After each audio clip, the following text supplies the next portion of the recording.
Palestina bukan negara berketuhanan yang Maha Esa dan haram mendoakan Palestina. Ini bukan ucapan saya, tapi ucapan beliau.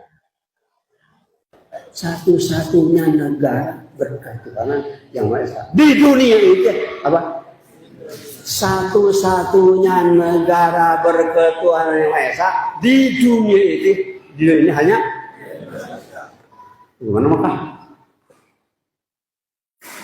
Madinah, Irak, Iran, Palestina, berketuhanan Maha Esa? Tidak. Kalau berketuhanan yang Maha Esa tidak akan perang juri. Maka ada bagian satu haram mendoakan Palestina, haram mendoakan Palestina, haram mendoakan Palestina. Kenapa? Ini ada tulisannya. Retak saja, jangan ada. Apalagi Hasbunallahu wa ni'mal wakil. Teman-teman, sebelumnya video ini lewat di beranda TikTok saya dan saya lihat sampai selesai. Ternyata di ujung video itu ada kata-kata yang bagi saya sangat menyakitkan. Entah itu saya salah dengar atau memang beliau mengatakan seperti itu gitu. Jadi sekali lagi saya mohon maaf nih untuk Abah Ausnya dan untuk seluruh murid-muridnya. Jujur saja dulu 7 tahun atau 8 tahun yang lalu mungkin ya, saya pernah silaturahmi ke tempat beliau, ke kediamannya beliau. Kebetulan saya diajak sama teman saya, Ustadz Sihabuddin. Kebetulan beliau dari Tasikmalaya juga, dan bersilaturahmi ke tempat beliau. Tapi dulu belum memakai seragam merah putih kalau dulu. Nah makanya saya lihat video beliau itu sampai selesai, ternyata ujungnya ada kata-kata haram mendoakan Palestina. Apakah itu beliau benar-benar berkata seperti itu atau saya salah dengar ya?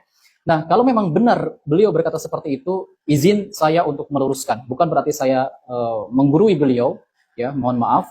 Tapi siapapun beliau, kalau memang beliau ini ada perkataan ataupun ucapan yang memang keliru, ya kita harus diingatkan. Namanya kita manusia kan.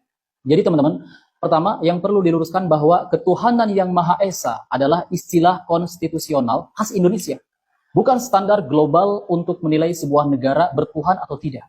Tidak memakai istilah itu bukan berarti tidak bertuhan. Palestina secara resmi menetapkan Islam sebagai agama negara dan syariat Islam sebagai salah satu sumber utama hukum dalam basic law-nya. Artinya, pengakuan terhadap Allah Subhanahu wa taala sebagai Tuhan yang Maha Esa justru sangat jelas, meski redaksinya berbeda dengan Pancasila di negara kita. Kedua, soal haram mendoakan Palestina adalah pernyataan yang keliru secara syariat. Dalam Islam, mendoakan orang yang dizalimi adalah perintah, bukan larangan. Bahkan Rasulullah Shallallahu Alaihi Wasallam bersabda, takutlah terhadap doa orang yang terzalimi karena tidak ada penghalang antara doa itu dengan Allah. Hadis riwayat Bukhari Muslim. Bahkan tak hanya itu, Rasulullah SAW pun mendoakan Syam, Palestina. Allahumma barik lana fi Syamina. Syam itu dulu satu dan sekarang terbagi jadi 4 wilayah: Palestina, Libanon, Yordania, Suriah. Palestina adalah bagian terpenting dari Syam. Nah, Palestina hari ini adalah rakyat yang terjajah, dizalimi dan puluhan ribu bahkan ratusan ribu dibunuh, termasuk anak-anak, perempuan dan orang tua. Maka mendoakan mereka adalah bentuk ibadah dan solidaritas kemanusiaan. Bukan soal batas negara atau istilah konstitusi. Ketiga, doa tidak mensyaratkan kesamaan ideologi negara. Kita boleh dan bahkan dianjurkan mendoakan muslim dimanapun berada. Orang tertindas, korban kezaliman, dan penjajahan. Menolak doa hanya karena perbedaan istilah kenegaraan adalah logika politik, bukan logika agama.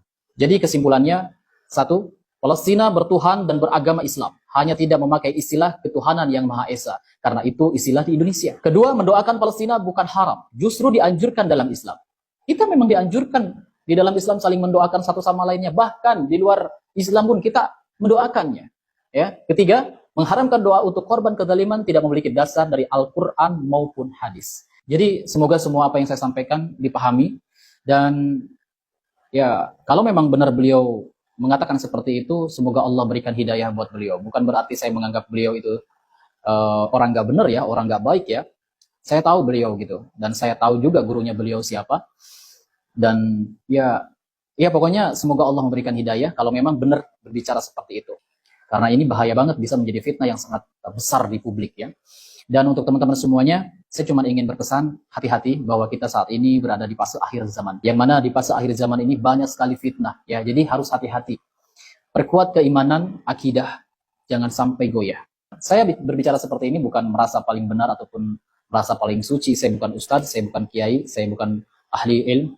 Cuman saya ingin sedikit meluruskan supaya tidak terjadi fitnah. Buat teman-teman yang sampai saat ini terus menyuarakan Palestina, yang membantu dengan sebagian harta, atau yang terus mendoakan saudara-saudara kita, jangan pernah katakan lelah.